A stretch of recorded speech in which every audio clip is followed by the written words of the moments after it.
Saint Agatha is a brand new horror film that just came out this weekend, and it's actually an independent, low-budget film that nobody's ever heard of, and after leaving the theater, I'm almost 100% sure that it's probably going to stay that way, because this movie is not good. It's just not good. And I know most of y'all are probably wondering how I even know about this film, and why I even decided to go see it.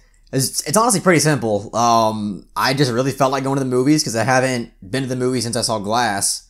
And, you know, I was like, let me see what AMC's got, because my dad gave me like 4 free passes to go to the AMC theaters. So I'm just scrolling and nothing there interests me at all. Like, there's not a single movie playing that I actually feel like I want to go out and see.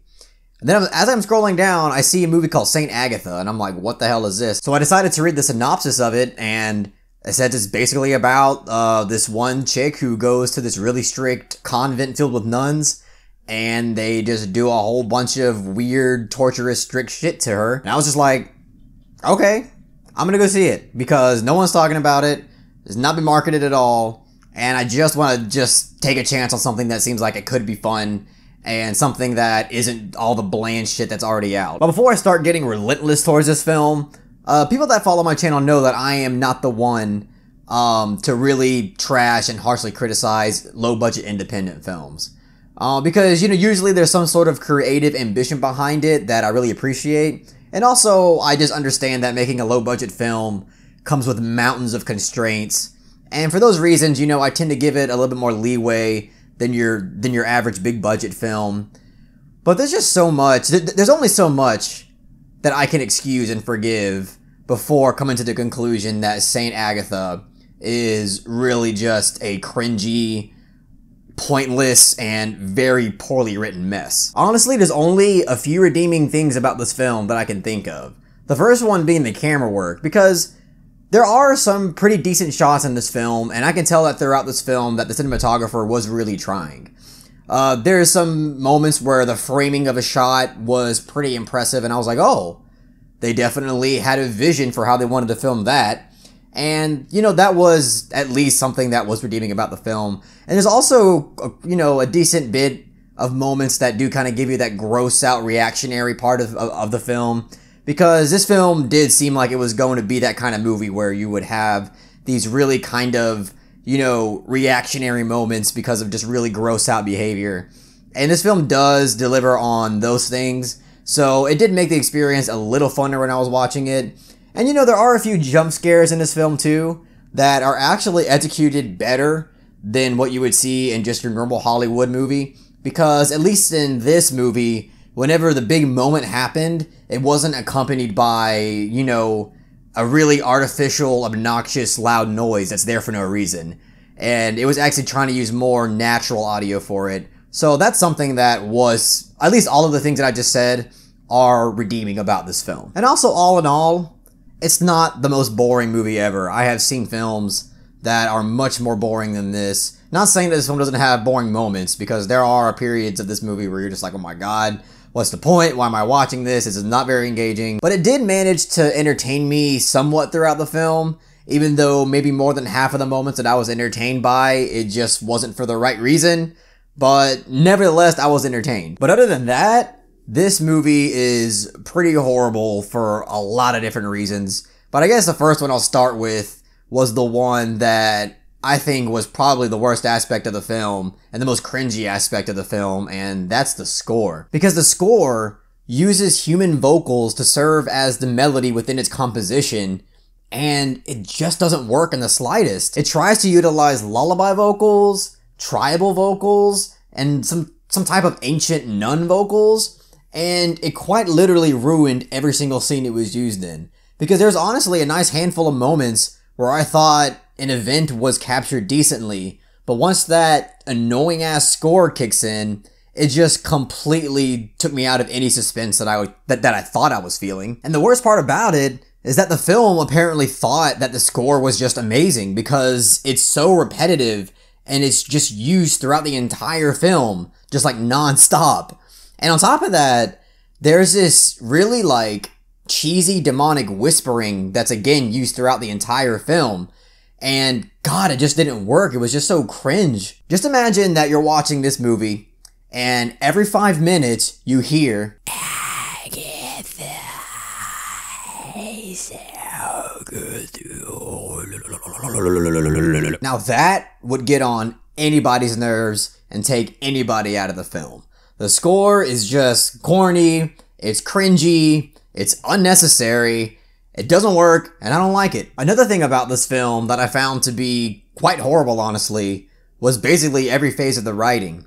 It's exposition heavy, it's incredibly spoon-feedy, it's insanely predictable because it borrows storylines from already established films and TV shows. I shit you not. The backstory of the main character in this film is basically the same exact tragic backstory of the main characters in Antichrist. And I'm not going to go into exact details because I don't want to spoil it for anybody. Not for the sake of this film. I could honestly care less about this fucking film.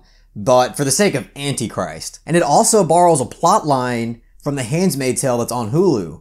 Because basically, it's revealed that this entire convent is basically using these women's bodies as incubators just so they can deliver babies to the highest paying donor.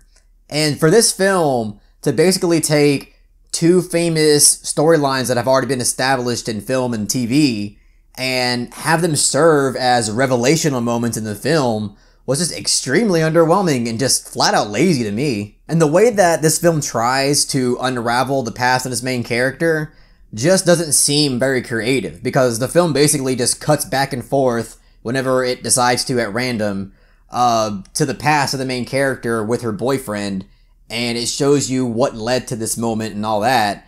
But you know, once all the backstory is established, you realize that all that stuff could have definitely been conveyed in the now in a much more subtle and creative way. But instead, they spent so much time of the movie to go with these backstories, and it just didn't feel like it was necessary. I felt like it was only there because it really wanted to eat up time and be a full-length movie, when that stuff honestly could have been conveyed easily in the present. And the performances, I mean, the only real standout here that seemed to give the best performance out of all of them is this person named Carolyn Hennessy, because her character, you know, demanded her to be an intimidating piece of shit person.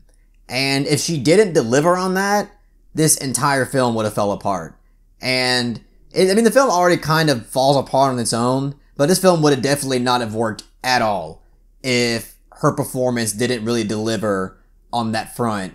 And luckily, she gives just a good enough performance for that central point of the movie to work. There were moments where, you know, she was trying to be intimidating and it just came off as comical, but I don't think that's entirely her fault, because just the writing of some of her lines is just, I don't think there's any way to actually say those lines without being funny. The lead performer to this movie, from the actress Sabrina Kern, she was okay, but I think that her acting talent wasn't quite enough for this lead role.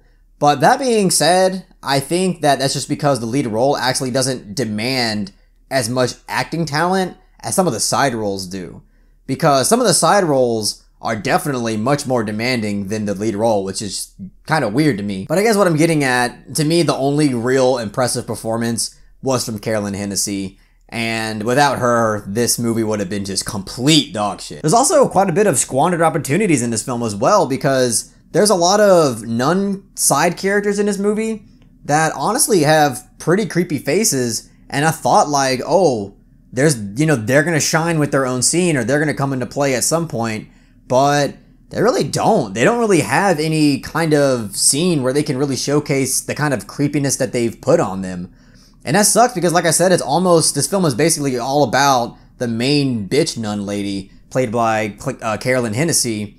And she kind of takes up all of the shine of the nuns, because I was like, damn, why even bother with all these creepy ass nuns if they're never gonna have any creepy part in the movie? Oh yeah, and one thing about the camera work that did kind of bug me was that it milked too many shots. Because there's this one shot of this angel statue that's right in front of the convent, and, you know, the first two times where, you know, it shows us the shot, I was like, wow, that's actually a pretty decent shot. I like it.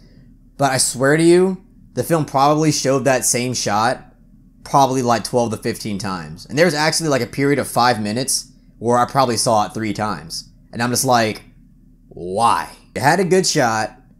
Now you milked it. Now I hate it. Great job. But yeah, so I guess just to wrap everything up, like I said at the beginning of this video, it's not the most boring movie.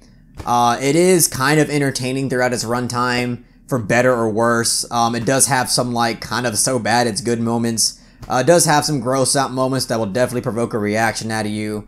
But if you're looking for something that's refreshing, something that's creative, something that, you know, actually scares you in a really authentic way, and if you want to hear a good score to a film, stay the hell away from this one, because the score, like I said, was just so obnoxious and so repetitive. And God, I never thought I would come out of a movie saying that the score was the worst thing about it, but I really do think that the score aggravated me more about this film than anything else. So I'm going to give Saint Agatha a 3 out of 10. Well, there you have it. There are my thoughts on the film that no one knew about and no one really wanted to hear me talk about, but I did it, so hope you enjoyed it. And also, please don't forget to follow me on more social media sites. I do have a Twitter, I have a Facebook, I also have a Letterboxd. All the links to all those sites will be posted in the description box below. And if you really enjoyed what I had to say about Saint Agatha, please give it a thumbs up and share it amongst your friends. And don't forget to subscribe to the channel to be updated on more film-related content.